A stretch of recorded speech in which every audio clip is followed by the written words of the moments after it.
à faire janvier. Nous allons donc vous présenter le point de la visite d'Alpa. Avant de rentrer dans l'usine, pour des raisons de sécurité, il nous a été demandé de porter une blouse, un casque, des lunettes et des bouchons pour les oreilles. Cette visite nous a amené à vous présenter différents points qui nous sont parus essentiels. Le groupe, le site, le produit, les techniques de production, le marché, les réalisations pour finir par la sécurité. Le groupe Riva compte 7 sites en France, dont celui d'Alpa à Gargenville, que nous avons visité. Il compte aussi le site Ypon à Bonnières-sur-Seine, Accord-sur-Creil, Saint-Just et Beauvert, et SAM sur Montreux et Neuve-Maisons. Plus de 25 000 personnes travaillent au sein de ce groupe à travers le monde, en Italie, en Grèce, en Belgique, au Canada, en Tunisie, en Allemagne, en France et en Espagne. Pour ce qui est du site, le nom d'Alpa, devenu groupe Riva, son établissement se situe dans le département Yvelines, dans la zone industrielle Limay-Pourcheville. L'intérêt du choix du lieu d'implantation du site est qu'il se trouve à côté de voies fluviales, routières, ferroviaires utiles pour les exportations des marchandises et des livraisons des matières premières. L'activité principale consiste à la fabrication de ronds à béton. Le capital est de 12 200 000 €. Le chiffre d'affaires s'élève à 68 685 800 €. Son statut juridique est Société par action simplifiée, SAS. Il y a 250 en CDI.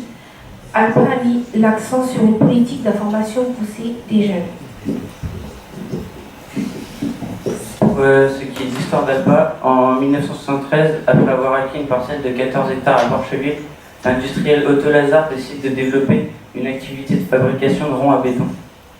En 1974, l'activité débute, elle est transférée et exploitée sous raison sociale d'Aciérie et Laminoir de Paris, donc Alpa. En 1973, Otto Lazare se retire du groupe. Le site devient une filiale du groupe Usinor Unimetal. En 1988, Alpa est racheté par le groupe sidérurgique italien Riva. Puis en 2001, la première soudeuse à billettes d'Europe est implantée au Laminoir d'Alpa. Pour ce qui s'agit de production, Alpa fabrique des barres d'acier de diamètre de 16 à 40 mm pour des longueurs variant de 6 à 24 mètres. Chaque production est vendue sous forme de fardeau d'1 à 2 tonnes et une traçabilité du produit est mise en place au travers de caractéristiques, une étiquette de suivi de production et un marquage spécifique usine. Ces productions sont essentiellement destinées aux sociétés d'armature qui façonnent des barres d'acier pour former des squelettes ou toiles mécaniques, pour armer les structures en béton. Les diamètres sont principalement employés dans la construction de structures moyennes à construction. Comme vous pouvez le voir sur le processus, la matière première provient du broyage automobile en fin de vie, des chutes métalliques de production ou encore de la démolition de bâtiments. Le processus de fabrication commence par la fusion de matières premières et fondu dans un four électrique à 1600 degrés, puis affiné pour passer à la coulée de façon à la solidifier. Pour passer au laminoir, les pièces d'acier sont transformées en barres d'acier, puis réchauffées à nouveau à 1100 degrés. Pour finir au découpage, les pièces sont découpées aux dimensions voulues par les clients. Il faut savoir que pour la fabrication des billettes, Alpa se procure des déchets à partir des casses à proximité et des déchetteries. Il faut également savoir que sur 100 tonnes de ferraille, 90 sont de l'acier fondu.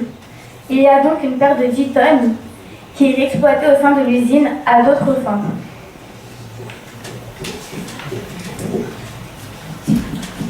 Les produits fabriqués sont distribués majoritairement sur le marché européen et africain. Ils répondent à des normes de fabrication strictes dont l'application est contrôlée périodiquement par des organismes vérificateurs accrédités.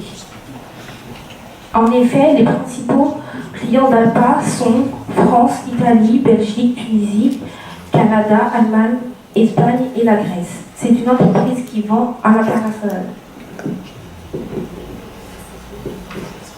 Les projets fabriqués par l'entreprise Alpa ont contribué à la réalisation de plusieurs grands projets comme l'Eurotunnel, le Stade de France, le viaduc de Millau ou le péage de Flamanville.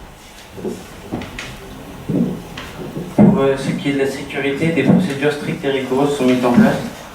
L'entreprise Alpa s'est fixée comme objectif zéro accident de travail et de maladie professionnelle. Pour cela, Alpa a mis en place des outils d'analyse et de réflexion. Un questionnaire est établi à destination des partenaires pour s'assurer de leur compréhension au sein du site.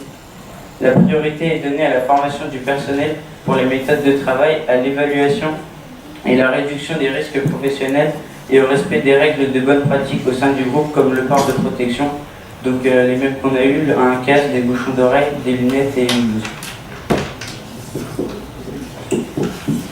Grâce à cette visite de l'usine Alpa, nous avons découvert le fonctionnement de cette entreprise.